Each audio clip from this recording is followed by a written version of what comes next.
Pursuant to Governor Healy's March 29th, 2023 revised order suspending certain provisions of the open meeting law, GL chapter 38, section 18. Guys, meeting started. Meetings of the Berkshire Hills Regional School District School Committee will be conducted both in person and remote through March 31st, 2025. Agenda items listed are those reasonably anticipated by the chair. Not all items listed may in fact be discussed. Items not listed may be brought up for discussion to the extent permitted by law. Speaking is being recorded by CTSB and the school committee recorder. Let's start off with, we have nothing till the superintendent's report. Let's start. Okay, so let's start with each of the individual schools. So, Katie, could you come up and tell us a couple things that are happening in Muddy Brook? And then Miles, you're on deck. And then Christie's in the hole. Yeah, that's what we say. That's what they call it. So our celebration of books continues. We had our book fair this week. Parents are able to visit it tonight. Kudos to the PTA and the new librarian who walked in 2 weeks later had the book fair for us, so that was great. Today we had a visit from the West Stockbridge Library. They got a grant to donate books all about all different diversities to our grade 1. So all the kiddos went home with a book today. I'd say probably the biggest thorn we have, which is a good thorn to have, is we had 3 really good interviews for our secretary position in the front office. So we have good people to choose from. Yeah, thanks. Good.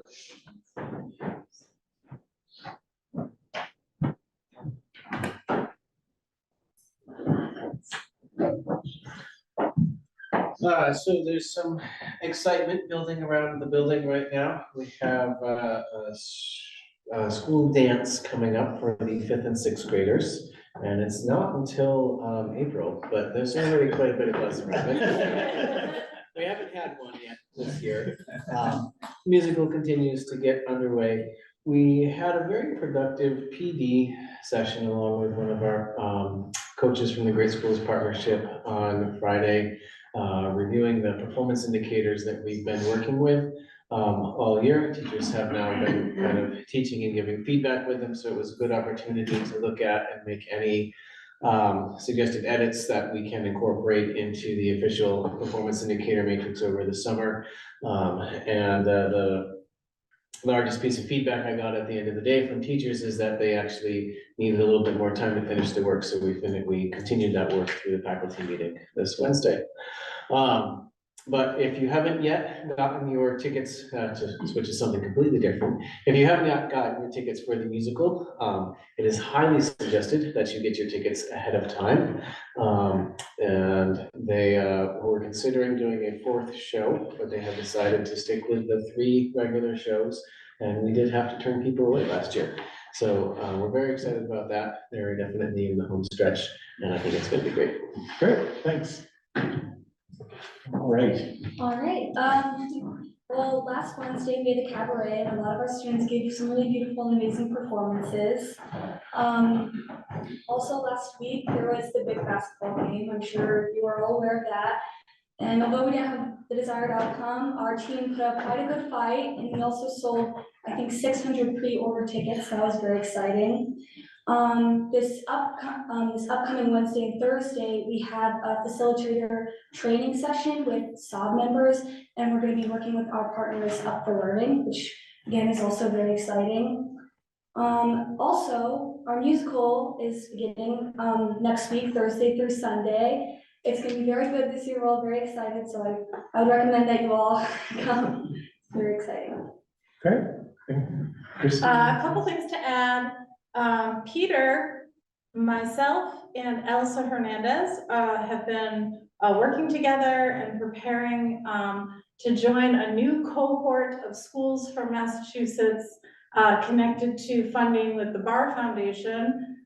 They asked us to join and present on some of our work, so we will be doing that next Tuesday. Does this enhance our chances of getting more grants from them? Well, I'm sure if it's our partnership, that we're supporting others, so. Yes. I'm not a good winker. And then I would also like to share some of the work that we were doing on the PD day ourselves. And this, I think, is actually in the glows and grows, it's both. So what we were doing together was looking at our grading guidelines that we put in place last year. I had worked with the teacher leadership team, and we had the teachers giving feedback on how the implementation is going this year. So we were using something called Mentimeter, where we framed some questions about some of the components of the grading guidelines, and the teachers responded instantly, and it kind of came up, and I could share some of this information with all of you in terms of like whether they strongly agree with the impact or they disagree. And then the teacher leads in their teams facilitated conversations, and we collected notes on where we could improve and make adjustments. So at our faculty meeting yesterday, we dug in deeper on one of the components to try to get feedback from teachers on what we could do in terms of shifting the language for next year, because this is an iterative process, as I've told you guys before. Every year, we're going to try to refine our grading practices as we try to move from the traditional system towards a proficiency-based system, which is a process. So yesterday, the focus was on our procedures and policies around late and missing work and how that's working for teachers. Elsa has actually been working with Brownlee Boyd and the other students on the academic advancement committee to also collect data. Hopefully they'll actually come back with a presentation, but they will be presenting in 2 weeks at the school redesign conference. And they've been collecting both the data from teachers and students on some of this work. So I look forward to sharing more about this, and just wanted to let you know that we're trying to refine our practices, because we recognize that we're making progress in some ways, but we also still have room for improvement. So yeah. Great, thanks. So I've got two things that are relatively straightforward. The first one is a requested vote on a memorandum of understanding for an LPN supervisor. So we have a couple of folks who are hired as paraprofessionals, but who are also LPNs.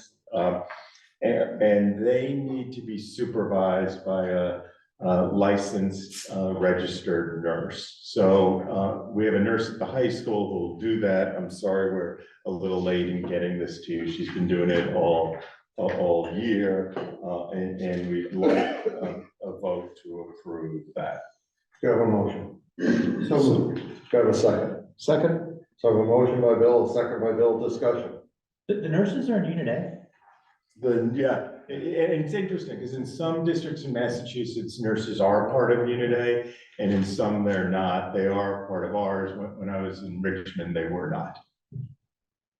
Any other questions? Yeah, what does the LPN do? So some of our students with special needs also have unique medical conditions. So the LPNs are there to as paraprofessionals, but also to respond to those unique medical conditions. And some of those are really time sensitive. So in a future high school building, we might have the students in these programs adjacent to the nurse's office, but the 2 minutes it might take the nurse to get from her office to where the students are is too long. And Krista, you want to add to it? I would just like to add that as students age through these programs, a part of our goal is to get them out into the community. And so they need medical support when they leave our building, or even if they're in different parts of our grounds doing things. So that's another component of this. So And it could be, and not to go into detail, but it could be things like seizures or allergies or any other number of things. And the reason for the delay, was it just an oversight? Yeah, it was just an oversight.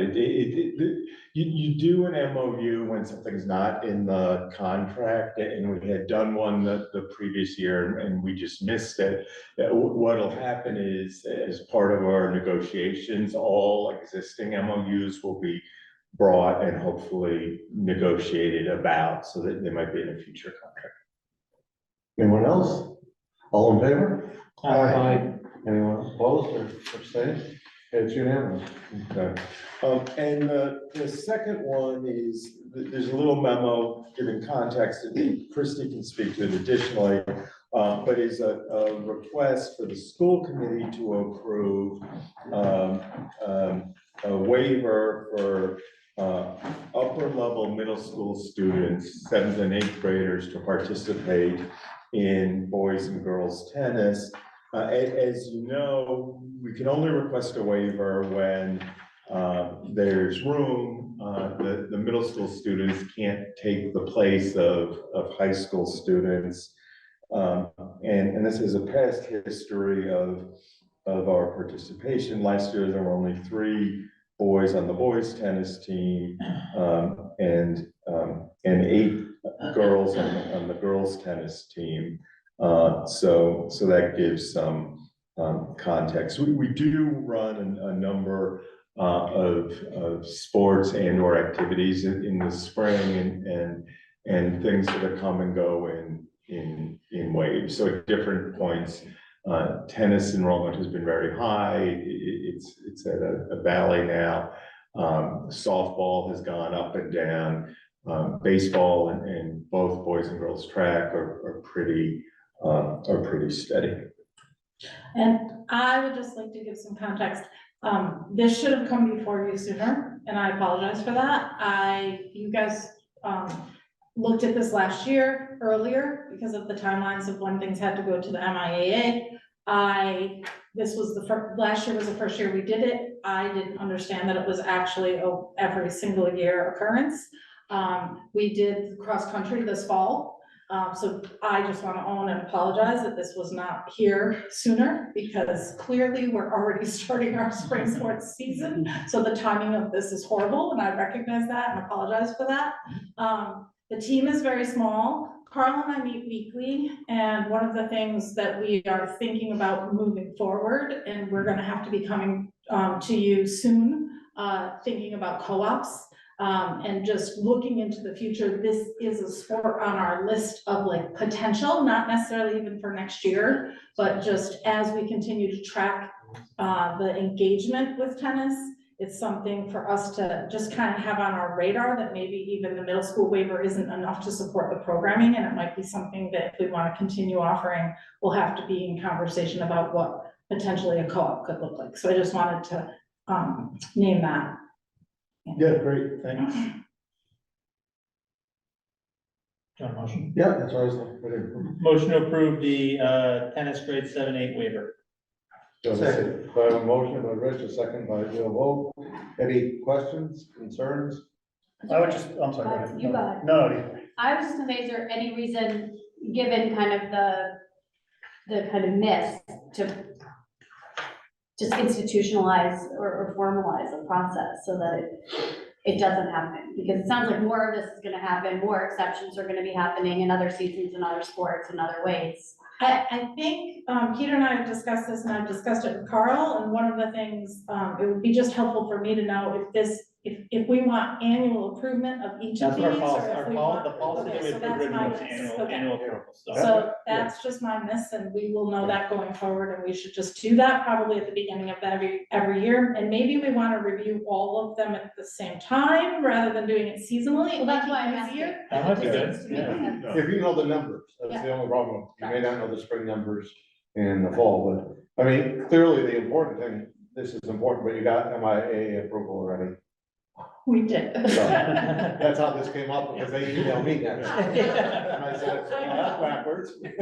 So maybe what we do is we put it on either on an August meeting, and Maybe August and like January or something, maybe twice a year. Twice a year. Just put it on those agendas every time, and if there's stuff to vote on, there is, if not, there's not, but Yeah. it's set, locked in. Okay. I appreciate that question. If this is potentially a dying sport, is there a drumbeat of enthusiasm for something that we're not offering?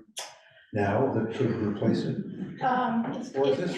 It's Peter interesting, is it's laughing, so I interesting know I'm- you asked. I mean, there's two things, and one, some of you all are aware of, we have our club sport, Ultimate Frisbee, that is running in the spring, and that's where some of our students are now engaged in that, and I called it a sport, and I shouldn't have, because it's a club, it's Ultimate Frisbee Club, it is a sport for It's a club sport, the students, yeah. right, but it is a club sport.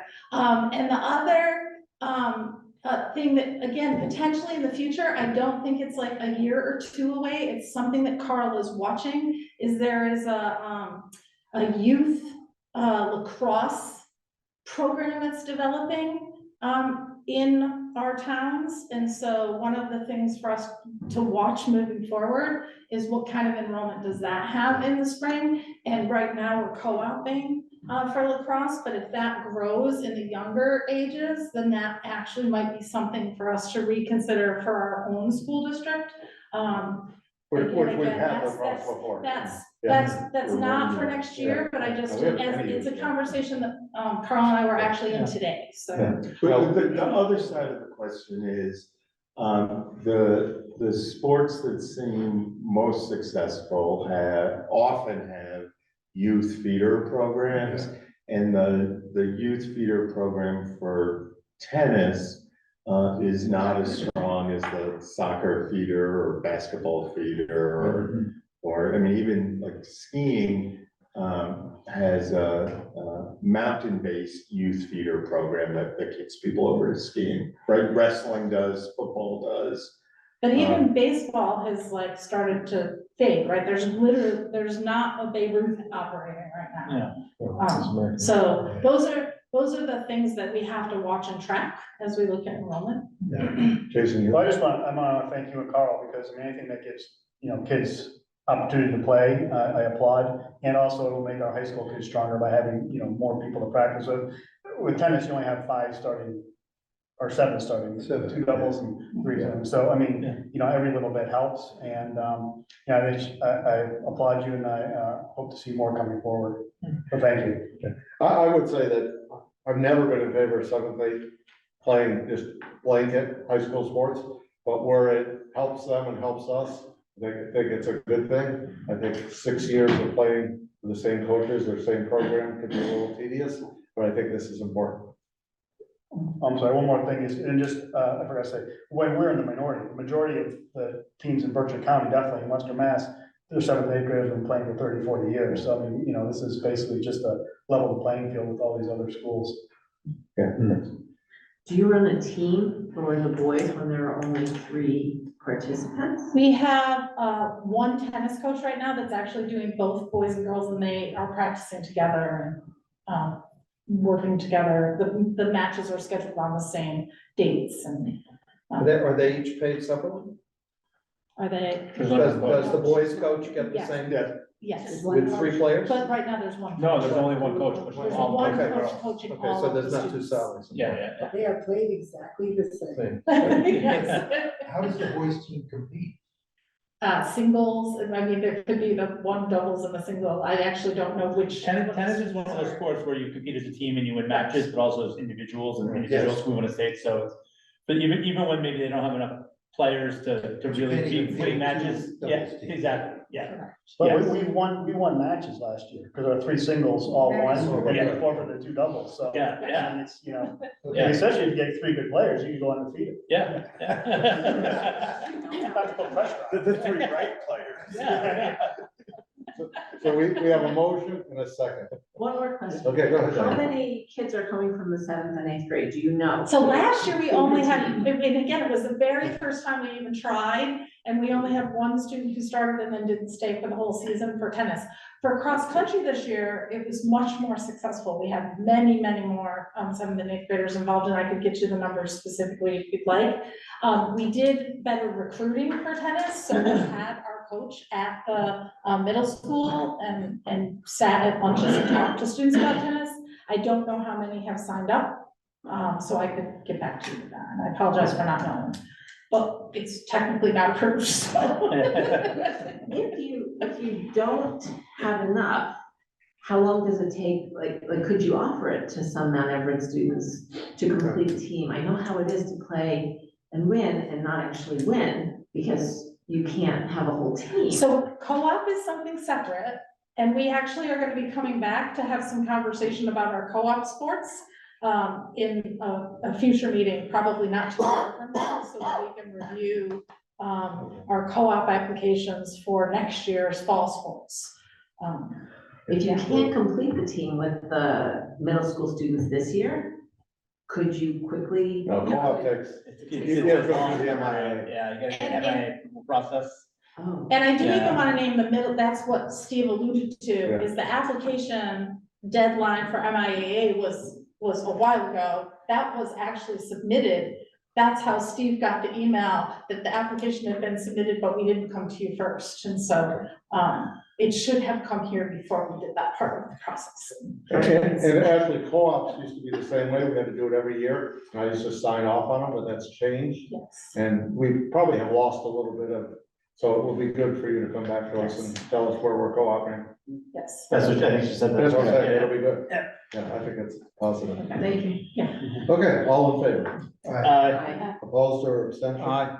So one opposed, all the rest, yes, vote. Thank you. Okay, thanks. So I just want to give you a little quick update on website work and website development. We did that big communication study. We're making some real progress on creating a building project website, and we contracted with the designer. And I was looking maybe yesterday at site maps with a whole architecture.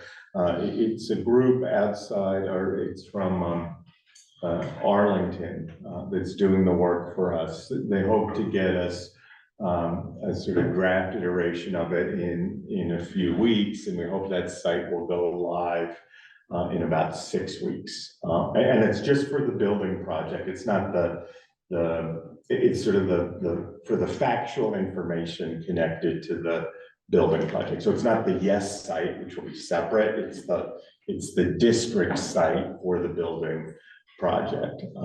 And I'm excited about it. It should be really neat. It'll be a place to keep minutes and recordings of meetings, all sorts of artifacts, to share who's on the building committee, to share who our hired team is around this work. And there'll be a running FAQ section so people can drop in at any part of the process and figure out what's going on. It'll also be very image heavy, so there'll be opportunities to share emerging designs or draft of designs and pictures of students and people learning. So and I assume our architects and our owners, project managers will have input. They all along, some of you met Victoria Clifford, who's on the Skanska team, the owner's project manager, and she's their communications person. So she's joined Sharon and I for the meetings with the website designer. And who's gonna administer that site? Likely Doreen in my office, but the Skanska people and the architects will also have rights to post things, so none of us are the bottleneck. They can put things in directly. And it's a whole built out template that's very easy to manage and update. So I'm really psyched about it. I think it'll be really good. Any questions about that? If you're satisfied with this outfit, putting in this website, have you thought about retaining them to do the district website? Potentially, the district website, I'm in a slightly different space on, so I'm still, and I would use it's like I hired you to have a nice transition for me. The district website, I've been looking, and when I say district, I mean the district and then one for each of the three schools. But I've been looking at largely larger firms that have a different kind of template that would be all connected. So the I think 3 or 4 that I've looked at to date are there's one by a group named Kidder, there's another one, Final Site, and there's a third one, Aptigee, and they all work on a national scale and build websites for many of our neighboring districts, and their advantages and disadvantages to either of them. We're going through a process now to see how they integrate with our existing communication tools and pricing, and I'll do a little more on that. My hopeful timeline on that is to try to roll something out at the very beginning of August as we go into the new school year. And in each building, A proposal in August or a website in August no, the website in August. for the district? Yeah, Oh, wow. and maybe it's aspirational, No. whatever, right? But that's where, It's gotta be better than what we have now. right, that's what I'm working on. They're webmasters in each building, and I'll get some feedback from them, but I wanna do, I don't wanna overwhelm people with 4 possibilities. I wanna narrow it down to maybe 2 Yeah. and then go back to them. And there've been people on the communications group that have been involved, and what I might do is in between some other meetings, when I get like 1 or 2 levels, a more refined thing, then I may bring together a group of people to run it by that group and narrow it down. Okay, so a little bit of progress, a lot of progress on the building one, and a little bit of progress on the district and school. Any questions about any of that? And then just the other couple things, so training. So you asked like who's responsible for what's going on. One of the things that's really clear as day is there's a big tension between whether websites should be centralized or decentralized, and whether one person's responsible or multiple people with support are responsible. And we're trying to make sense of that tension, but no matter what happens, whether it's 5 people directly managing it or it's 25 people managing it, we're going to provide significant training so people have the skills they need to use whatever architecture we land with. Okay. Do you have a sense, Peter, of why our current website has not been updated and has remained active? Like, was it because not enough people knew how to do it? I mean, I feel like that would help inform. Yeah, I need to go back and check in with people. So, I mean, Doreen and I spent some time cleaning up the district website just so things were current. So there's nothing there that's, at least in the first few pages, that's more than 6 months old, right? But if you go deep into anything, or if you search for something, you might find a school improvement plan that's not the current school improvement plan. And I think we just need to set up better protocols around how long things are there, when things expire, and then if so the example would be food services, right? So if Kathy Sullivan's running food services, and there's information there that needs to change and it's timely, then that's her responsibility, but she might need help or support in doing it. And then we might have to have somebody who's not the person responsible for it to spot check it every once in a while. So sometimes if you're responsible for it, it's hard to see it with fresh eyes. The protocol for administering that and the broader communications is the key. You can get the slickest website you want, and it's like a Mercedes, if you don't. No, in 6 months, it all falls Yeah, apart. exactly, yeah. Because the regional school district planning board is still on our website, and that probably can go away. It should be archived, but yeah, thanks. The- It's just painful. I'll take it away. All right. So I asked Colin to come, and you know Colin, he's our Director of Learning and Teaching. And he's gonna share an early version or vision of what we're thinking about for summer professional development. That's still a work in progress, and we're in the process of fine tuning it. But it's important work, and I thought you should all hear some about it. Hey, everybody, how are you doing tonight? So as Peter said, we've been working on kind of a tentative framework for our summer professional development, just to make sure that we can have some conversations with the staffs in the 3 building. We can get some input from them, and we had a meeting of our PD committee recently where we got that kind of first round, so that I can work with the principals and the admin teams in all the buildings to make sure that we're coordinating this and that it's all really effective for our educators in district. So as of now, our tentative plans, we've got 4 weeks of really kind of focused educator professional development through the summer. 2 of those are repeat weeks. We're gonna offer the same offerings in July for a week that we're offering in August for a week to just make sure that as many people as possible have the opportunity to participate, so that our educators can still have that time to unwind, to kind of recharge in the summer, but then also engage in this work if they want to. So right now, the beginning of the process is actually at the end of June. I've been working with Dan Lieber, our consultant for Great Schools Partnership, and we're putting together a proficiency-based learning kind of workshop boot camp. And one of the things we've heard from educators a lot on our PD offerings is to make sure that they're differentiated for where our educators are at, basically not a one-size-fits-all, but meet them where they're at.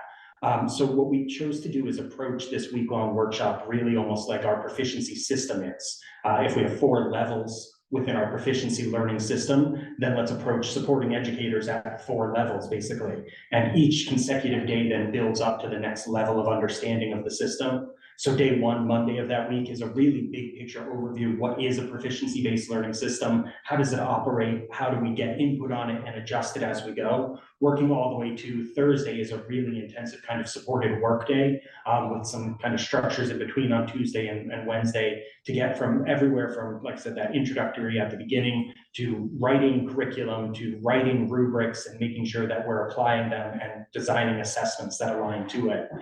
So really kind of meeting them wherever they're at. Obviously, somebody who considers themselves to be that expert and might just need some time to build those rubrics or align assessments can come to that first day, that review, if they want to just check in on their understanding, and that way they'll be getting a review of that information at the same time as their colleagues. And one of the things Dan and I have really talked about is using that kind of system to internally build leaders within our district who can help carry this work forward, make sure we have experts in each of the 3 schools who can kind of answer some of those quick fire questions for their colleagues, things like that. And as you heard from Miles and Christy, like proficiency-based learning is really a big process. There's a lot to it, and that's why we wanted to make sure we were dedicating a significant amount of our time this summer to supporting our educators in district and growing their capabilities in it. Then we asked each school to kind of start thinking through some of the priorities they had, and that kind of informed on what those weeks that are going to be repeated from July and August we're going to be focused in. So we were looking at enhancing and increasing our literacy work that has already started at Muddy Brook. Our discussion is over how we're going to structure these in terms of, we have educators at the middle school and high school who might want to engage in literacy work, so that's an ongoing discussion. Are we keeping these to school focused, or are we going to open them up district and just have these almost as district kind of priorities? And so that's something that's still being worked on. And for that literacy work, we're in discussions with the Reading League, who helped do the work through this school year on how to continue that work. Last Friday during our PD day, there was a survey given to staff so we could get some more of their input on what they were really looking for to get out of this week-long PD. At Du Bois, Miles and I have been talking about interdisciplinary projects and units and how we can support the educators at our grade level teams at building out some of that. It connects really well with our proficiency-based learning system, so we think that's a great direction to be taking some of our curriculum work in. And then at Monument, Christy and I talked about personalized competency-based education workshops. And if that sounds like a complicated title, it kind of is. But some of the best work is complicated work. So this is going to be assisted by Marzano Resources, and they said they can really tailor the work that we want to do in district to whatever our needs are. So as we continue these conversations as an administrative team and with our educators in the building, we'll be able to make sure that we're really meeting their needs and helping support them in the work that they want to be engaged in. So that covers 3 out of the 4 weeks. And then that 4th week, we're looking at building out a series of workshops that are going to support our educators in leadership positions. So this involves the admin team having a discussion about our ILs and SELs and what role they fill in each of our 3 buildings and how we can support them in enhancing their own capabilities. So as leaders, they can then bring some of that enhanced ability back to their schools and continue to work with the educators on the ground there. So all of this, we think, leads to a pretty comprehensive program that allows educators to engage in the work they're looking for over the summer, but like I said, also allows us to kind of support them in prioritizing their own well-being, their own kind of step away from the work and their own recharging, which is kind of necessary in our world to make sure that they're meeting the needs of students when we come back in the fall. Do you also want to mention, every summer we run a retreat for the administrative team? Yeah, so Peter and I started conversations We're putting together a couple of proposals that we can discuss as an admin team for what the focus of our retreat will be this year. I've spent some time, since I've only attended one of these so far, talking to some of our administrators and people in district who have participated in the past on how to kind of get the most out of it. I think last summer we had a really successful retreat. I think I've heard that from most of our administrators, that it was really beneficial. That was a deep dive into some of our data systems and then looking at some of the aspects of culture within our school buildings. So some of that work I do see continuing. I also see that there's some work we can do around the proficiency system as we continue to try to support our educators in that. But we want to make sure that's also a really thoughtful process that's going to help us as administrators to make sure we're doing what we can and getting on the same page to support educators across the district. Any questions or things people are? How does the process work? Is there a certain number of hours that people are expected to attend? Is it all optional? Do paras get involved?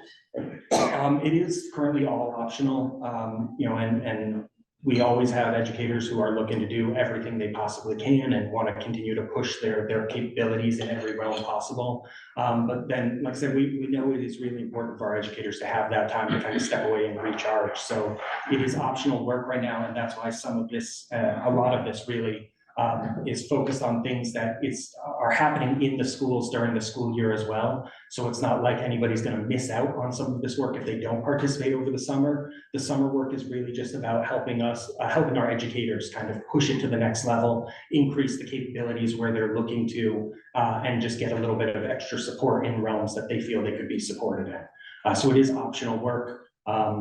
We're not sure yet. The next step is to check in with the staff on, based on these offerings, how much interest there is in them, so we can start putting some of those numbers together. And then in terms of the paras, there isn't at this time a conversation about para-based kind of work. They participate in all of our PD days. And I think part of our retreat, or at least part of some of the admin work we're going to do over the summer, is approaching our PD calendar next year in a much more thoughtful way to maybe build a comprehensive program for our paras. Because that should really allow them to engage in the work that they need to do to enhance their own capabilities as well. And just to follow up, during the school year, there are 4 whole days for PD and 7 half days, plus some subset of the 20 faculty meetings, which aren't always PD. Sometimes they're just like practical stuff you got to deal with, right, administrivia, but some number of those meetings. So that's a place where there's more of a captive audience than in this stuff, which is optional. Are professional development points awarded for people who want to participate? Yeah, and that's why we're looking at building them as week-long structures. As we evaluate the kind of offerings that we're having, we need to make sure we're hitting those state requirements to offer those PDPs. And one of those is a time requirement of a minimum of 10 hours focused on topic. So if we approach these as multi-day workshops, it allows us to get to that number. And then we're still fine-tuning what the final assessment or product, which is another state requirement for PDPs, would be in each of these, to make sure that we can award those for each of these sessions. And you're looking at getting that, be able to do that? Yes. What effect does it have on a teacher's career? I mean, if you score a number of points, you get a. No, there are 2 reasons why you want to pay. It's like continuing ed credits and other provisions. So some number of them, and it's different, it's sort of nuanced, can help you.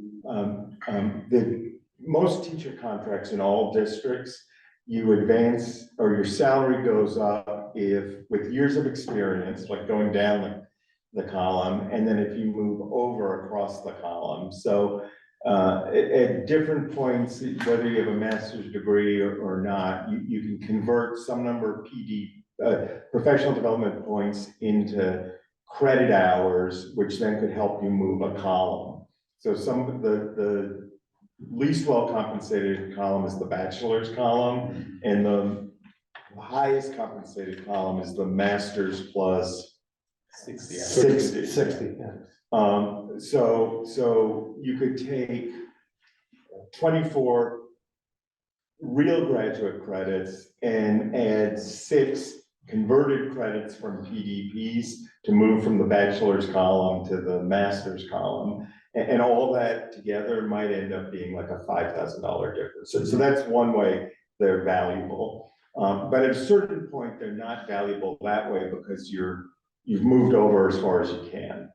The second way they're valuable is all of us have to earn X number of PDPs in the content area we're teaching, plus often ESL and special education when we were to be able to renew our licenses. So even if you've maxed out on the schedule, you every 5 or 10 years, depending on what kind of license you hold, you have to have them and verify and say you have them when you renew your license, and then like 2 in 100 people get audited, and then you actually have to take them and show them that you have done it. So that those are the two concrete reasons, but probably the biggest reason of all is you do this because it keeps you sharp and supports you in being more effective.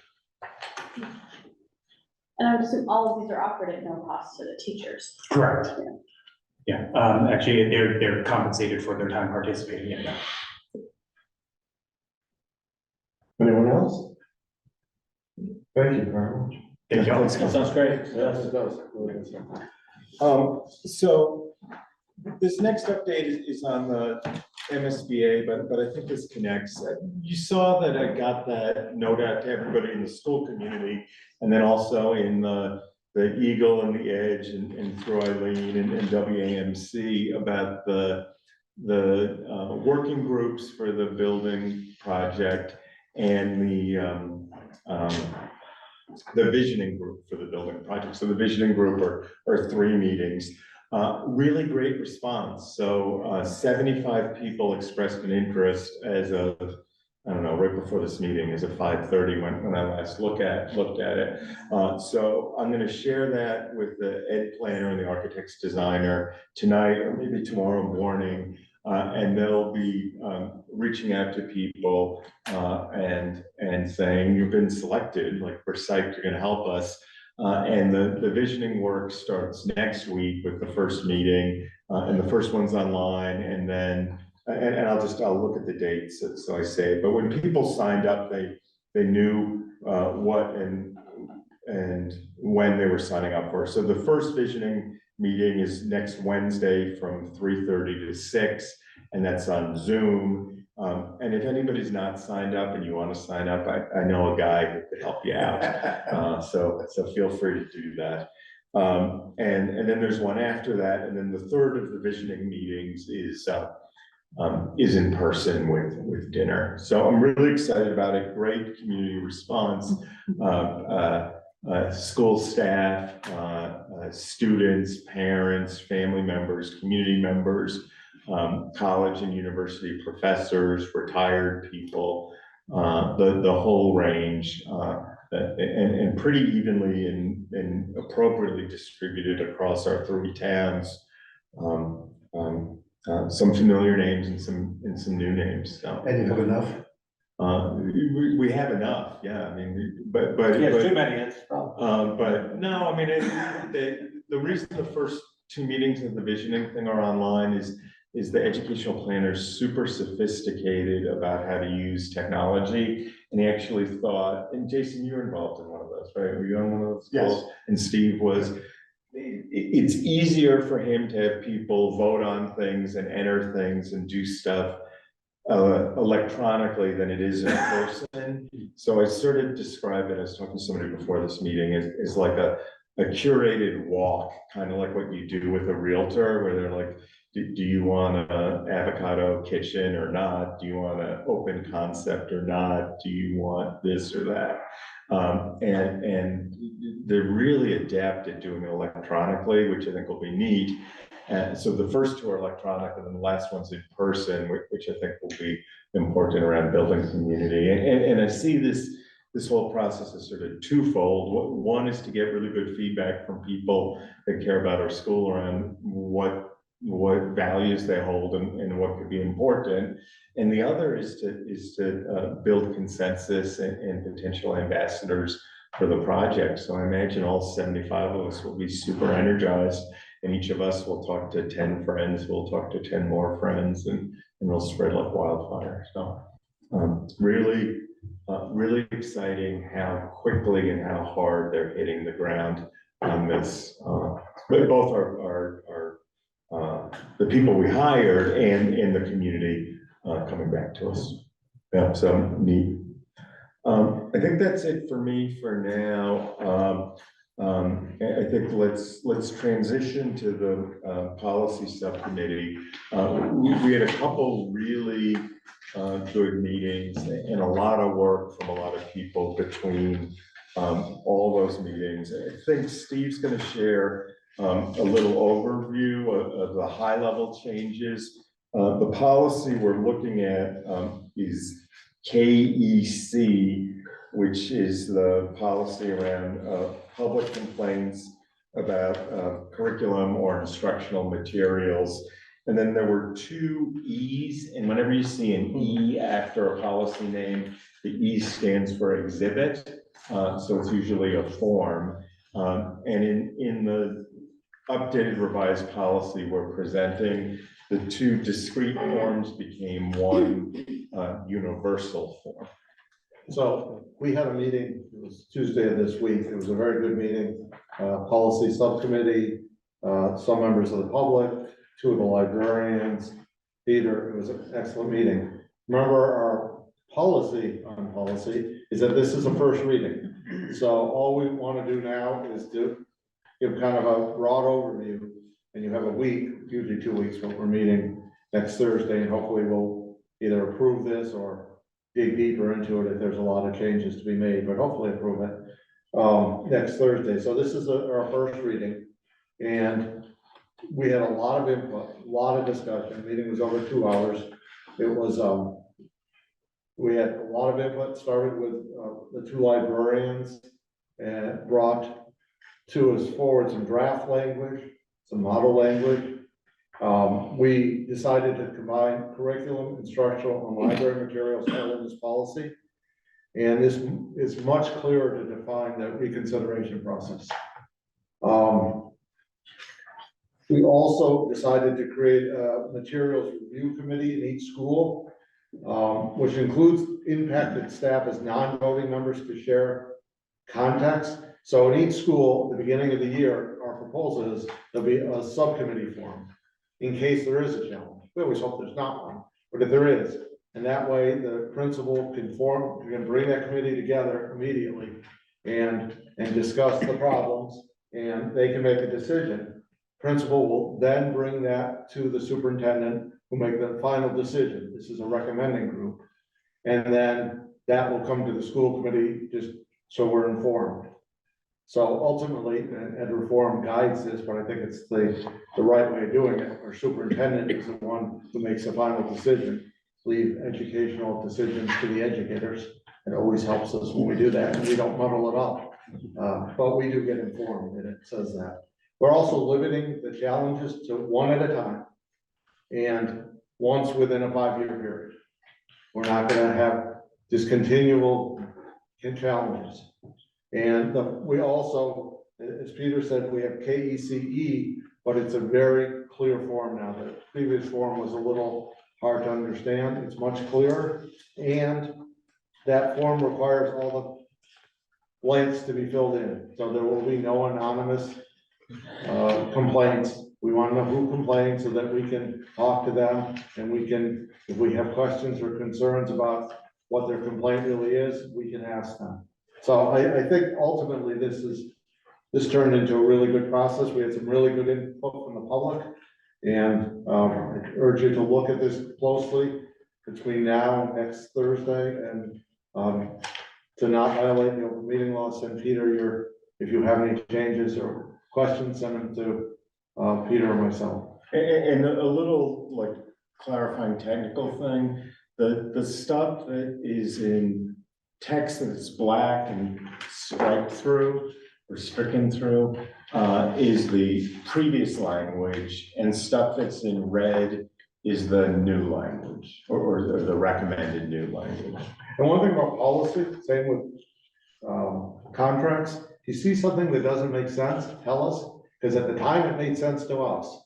But sometimes when you're in the middle of it, it makes perfectly good sense until somebody from the outside reads it, and you say, "Oh, yeah, that doesn't make any sense at all." You know what you meant. But sometimes when an outsider reads it, it's not as clear. Questions, concerns? Can I ask a question about what, how, or should I wait till the end and we're discussing the? You can ask the final- questions now. Okay, you said that no further challenges of the same material will be considered for a period of 5 years by the same person. So is it possible that a group of parents could just trade off? No, so like one, there's a book that somebody doesn't like and they file a challenge, the materials review, I always get the language wrong, but the group that's reviewing it will review it once in a 5-year period, right? So then it's there for 5 years. Okay, And that's a best practice from the ALA. yeah. right. Good. Right, and ALA is the American Library Association. Thank you. They just came out with an article today that this year their banning books went up something like 65%. Good. They had a graph and it goes like this and then suddenly shoots way up. And last year, 2023 was their highest of ever, challenging, having challenges publicly. And they then went through tactics that groups use. That's why I raised the question, because that's one of the favorite tactics, is you just pass it off and have other people raising the challenge. And as you read this, that the person who makes the challenge has to be someone associated with the district. Okay. That's important. So, did you guys look at any other, policies and just decide not to make changes, or was the scope just limited to these?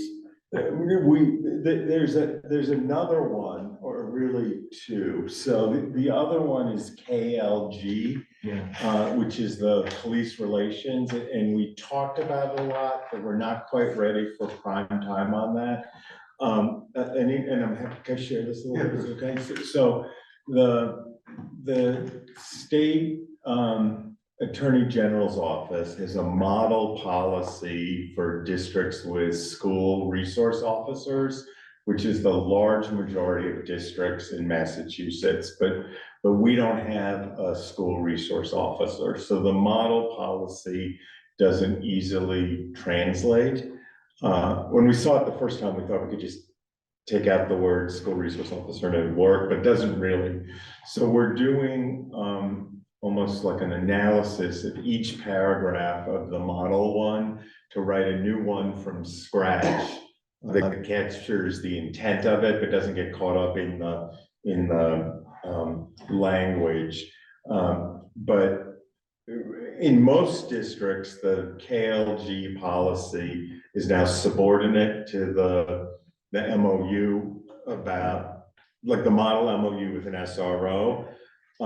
So KLG it doesn't even matter anymore. Right. But for us, it does matter because we don't have the SRO, but we're gonna do both KLG and an MOU.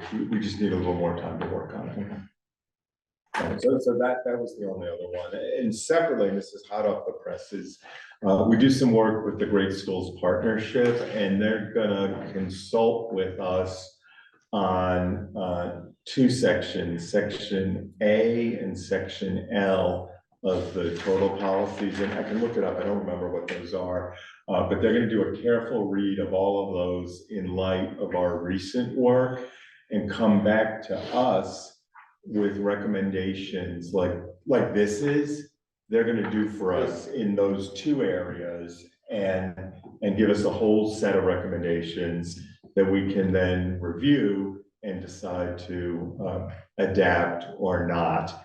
And they're gonna do that review starting now and in April and get it to us, I think, after the April break. So if you look at all our policy book, those are the two most complex sections.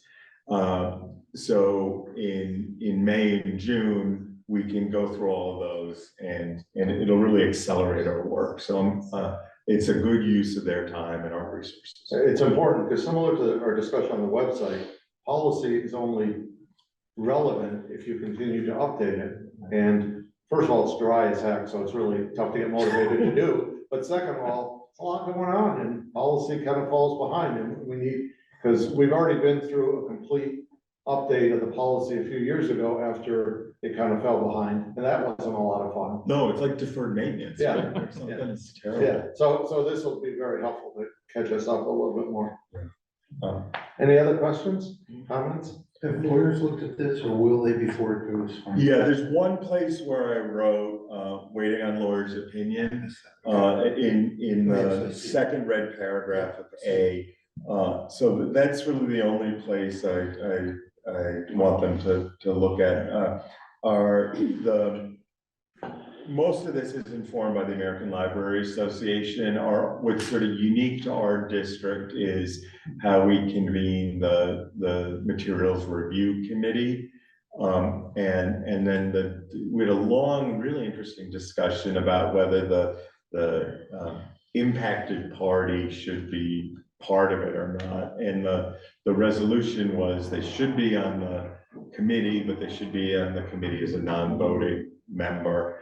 And we talked about that a lot. The other conversation we had, which we didn't resolve, but we're leaving up to the materials review committee, is how they define consensus, right? Because consensus could be a unanimous vote, or it could be the 6 of the 8 people are psyched about it, and 2 of the 8 people can live with it. So we're going to let each committee make sense of that. Has the American Civil Liberties Union been informed that we're working on this, and do they have a copy of this? But we haven't even gotten, this is the first time it's been seen publicly. Okay. Yeah. No, I just Yeah. am very Yeah. impressed with the Civil Liberties Union, because they're right on top of this. No, I mean, I think that's a good idea. Yeah. I think if the American Library Association is the gold standard for this, and this is really modeled on that, I hope they'll be psyched about this.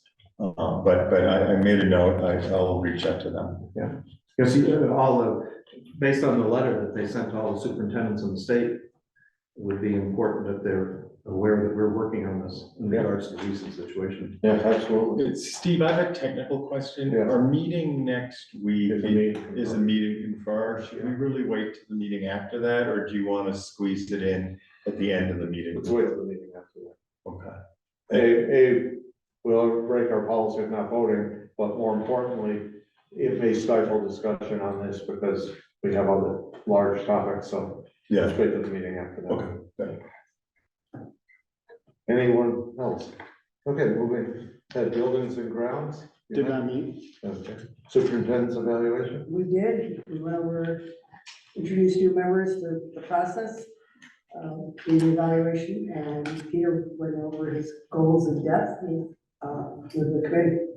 And it was it's always an open meeting, but we had a couple of viewers, on the screen. Right? Finance subcommittee. We did not meet. Negotiations, we did have 2 interest-based bargaining training sessions of 3 hours apiece with the Unit A. And Peter, do you want to just give your opinion on that? Yeah, so I think I mentioned it to you before, but the trainers were from the Federal Mediation and Reconciliation Service, and they ran us through a bunch of stuff, including some really interesting, like impossible scenarios, right? A chemical weapons plant wants something, and somebody else wants something else, and it was complex. It took us a while to figure it out, but what it ended up was there was this like really magical fruit, and one party wanted the rind of the fruit to make something, and the other party needed the flesh of the fruit. So there was room for a compromise, and we figured it out. I don't remember exactly what the other scenario was, but I think it was really good, and set a good tone. And next week negotiations start. I think each group's going to bring something like six big ideas to the table, including salary and some of the obvious stuff. And we'll start working through it. We set ground rules. We have a very aggressive timeline. The contract expires this fiscal year, and we hope to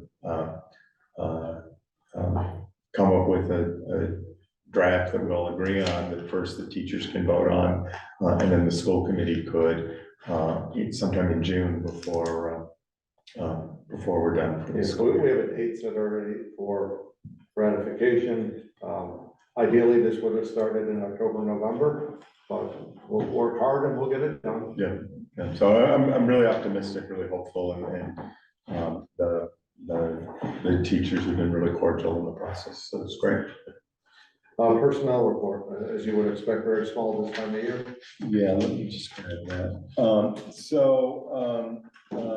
A couple resignations, Will Smith, who's been a secretary and directed studies supervisor, I'd like to recognize him.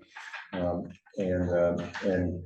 Consuelo Martinez, who's a food service helper at the high school, and then one appointment, Jake Hart's a rock star math teacher at the high school, new one, and he's picking up some duties as the after-school site coordinator. And then you always like me to give you an update on the current vacancies. At the elementary school, an administrative assistant to the principal, a secretary role. And Katie mentioned they just interviewed 3 people, the directed studies supervisor role, and the librarian, though Patty Melville is back and managing the library as a long-term sub. And at the middle school, we're trying to fill a custodian position. The other one that doesn't show for now is the vocational assistant principal or CBT assistant principal at the high school. We're working with some consultants now and continue to advertise for the next school year for that. So I think we're, in this day and age, we're in pretty good shape. Any old or new business? Can I just say one quick thing? I should have probably said it when Christy was talking, but I had the privilege, I went an 8th grader rising to the high school, and we went to the high school kind of welcoming that was put on. Christy, Peter, Sean Flynn, Mike Powell, Carl Zigman were there.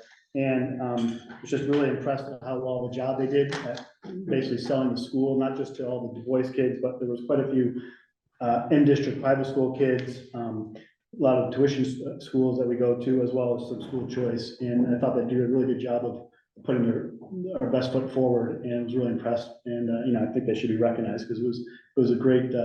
A lot of the people there who you know, didn't even know me were talking about how impressed they were and how it looked. And also actually to Steve, a lot of people said how surprised they were how good it looked in there and how well maintained it looked. And from the outside, you know, it doesn't might not be great, but they were also pleasantly surprised, which is good. And I think, you know, with our declining enrollment numbers, we could use every boost we can. So I appreciate them, you know, staying out pretty late at night. I think we didn't get out of there close to 9, but it was well worth it, and I appreciate it just from being on the other side. Thanks, Jason. It's good. Just one other thing connected to that. We've sent out school choice notifications to middle and high school applicants. And we're moving along with the elementary school. The elementary school is a little more complicated, but we'll get those out. That's okay. Any public comment?